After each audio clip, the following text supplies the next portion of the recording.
Hi guys, and welcome back to the channel. So today we're going to be talking about the Skyzone Sk03, and these goggles just came out recently. They're from Skyzone.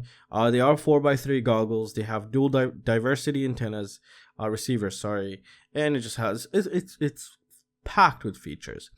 Now, I'm not going to go into the menus and how to use this setup. You know, Andy RC did actually a very good video on that, so I'll leave a link to his video down below. But I'm going to tell you about the two cons that could be a deal breaker on this guy and my overall experience so far with them. I have been using them for a couple days now, actually, and I'm ready to give my review on it. So when I first received them, I said these are going to replace my Fat Sharks 1,000,000,000% goodbye Fat Shark. And the inside menu, the options, the features, just everything, the quality, the screen was just insanely good. Now, what I've done is when I first got them, I actually set them up. I put a brush quad in the other room and I started flying it, and it was just awesome. I just couldn't see anything wrong about it. So I said, you know what, I'm going to take them out tomorrow and the day after and see how well they do in the field. Because in the field, it's a little bit different because you move your head. Sometimes you're standing, sometimes you're sitting down. And it's an overall different experience than just sitting on your desk, basically flying. So I went ahead and done that. I took them out. I flew them. I put them on my head. And it was a pretty cold day, so I did have my hoodie on. And that would bump into it and make it move. But why does it make it move? Let's get into that right now, actually. So this thing has two cons. Okay, everything else is perfect except two things on this. One, I noticed that cheap SD cards or just basic normal SD cards that you get like a normal Kingston or Toshiba or whatever will not work. You're going to need a higher rated SD card to actually record on this guy. That's one thing. That's one drawback, but that's easily fixed with just an SD card, the correct SD card, and you're good to go.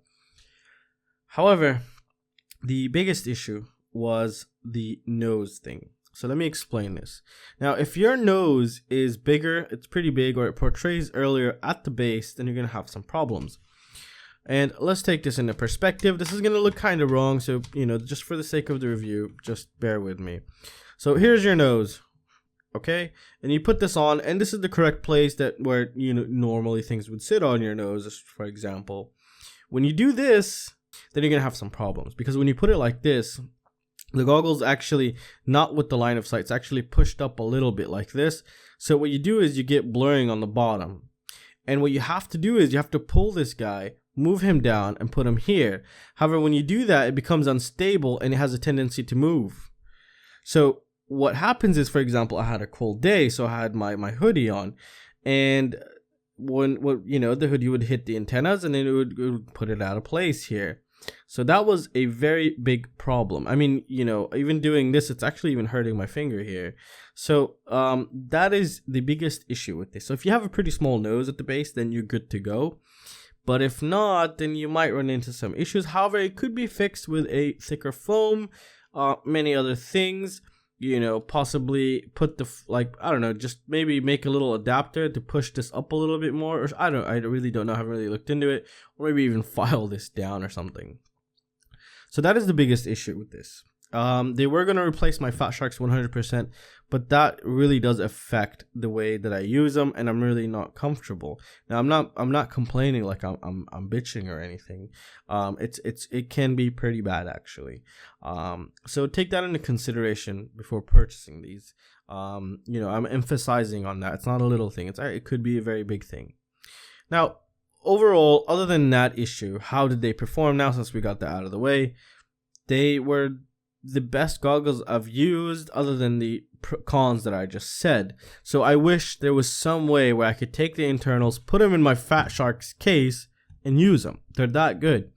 The OSD menu, the features, the scan, it just feels very nice. You know, it gives you this vibe, it gives you this, you know, feeling like, you know, you're doing something important, like, oh yeah, I'm scanning the band frequencies, and it's just cool. And you can see, oh, I'm going to see who's flying here on this frequency. So it's the features within itself are just incredible.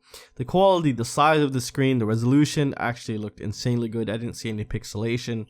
The OSD was like crystal crispy clear. So I was very impressed, to be honest, very impressed. And it's I'm going to be looking for a solution for that nose thing, that's for sure. Even if I have to figure out a mod, because I really want them to fit on my face because they're so goddamn good. So hopefully they will release like a V2 faceplate or something, because these had the potential to be one of the best goggles out there. And for some people with smaller, nose at the base, then these are going to be the best goggles you can probably find on the market. Range, dual diversity, everything works fine. I didn't have any issues in any part of this. The fan works good. You even can control the outputs. It does dry your eyes a little bit, but you really don't have to turn it on more than like 2 seconds, and that's it. It's good to go. So overall, I really like this. It does beat the Fat Shark in terms of features, but one of the most important things is to have a nice snug fit where you're not really thinking about it falling off your face or something get misaligned, you hit a tree because you couldn't see. I mean, that's the only place where the Fat Shark wins, but on every other place it's the Skyzones. So it's I think if I had to choose and if I tried each of them once, it would be very difficult, and I think I would have actually jumped on the Skyzones, but then not realized that the faceplate thing, the way it fits on your face is more important actually. So, it's you're gonna have to decide for yourself on that. But everything in there is just very good. It's so good that I'm telling you, the way that it's so good in the perspective is I really want to take the internals, put them on this guy, just because of the form of the Fat Shark, how it fits on my face. Now, let's talk about the Iomeways in the Skyzone. I know it's a big difference, night and day in price. The Skyzones are better. For me, they fit better on my face than the Iomeways, for example. These feel a bit too big, kind of. I don't know, maybe it's a little bit strange to say, but as you can see here, it's a little bit open more, and this one you can see it's more concaved. So this thing also comes down to your head, and this is also a personal preference as well as your head structural preference, I guess, if you want to say.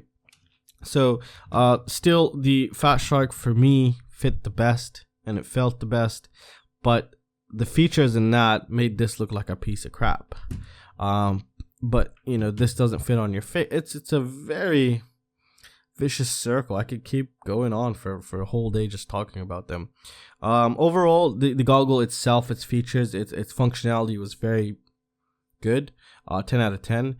But the only drawback is the way it fits on your face. It's very selective, I guess, of people's faces. So it's very difficult to tell you how if it's gonna fit your face or not. I have a pretty average nose. I have a pretty average head size, and yeah. So I had the issue here. I don't have a big nose, so I'm not saying this from a big nose perspective, but yeah. So that's all I could really say right now. But I am going to be. The thing is, I still can't replace it with my own ways, because sometimes I have 16:9 cameras, and I really still can't fly this because this is a 4x3. So this is actually, I'm taking all three of them every time with me now. I really want to figure out a solution for this, so I'm using it a little bit more often. I'm going to be using it a lot more often because I really want to find a mod, because I am really in love. And Skyzone, if you're watching this, I'll be more than happy to help you on faceplates if you send me a couple of new designs. I mean, take into consideration, look at the Fat Shark here. Look at that huge concave there.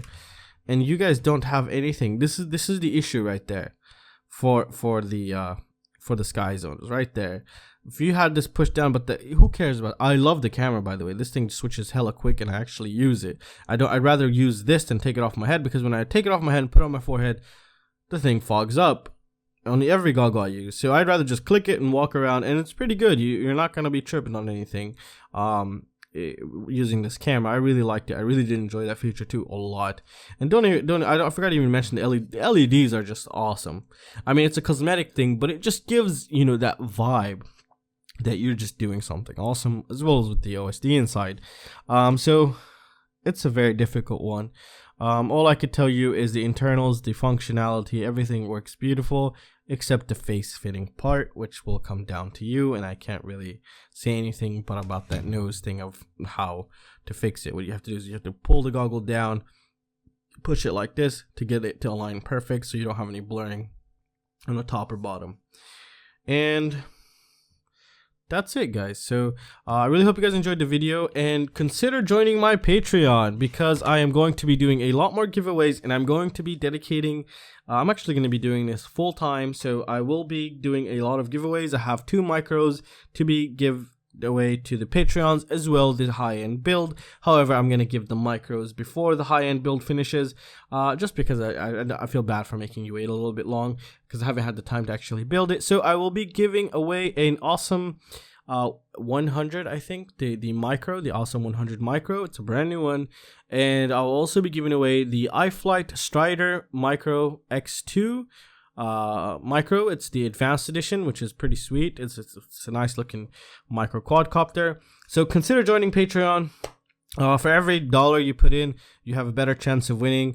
And yeah, and that's it, guys. So I really hope you guys enjoyed the video, and if you guys have any questions or any suggestions, feel free to let me know, and I will see you next time. See you guys. Take care.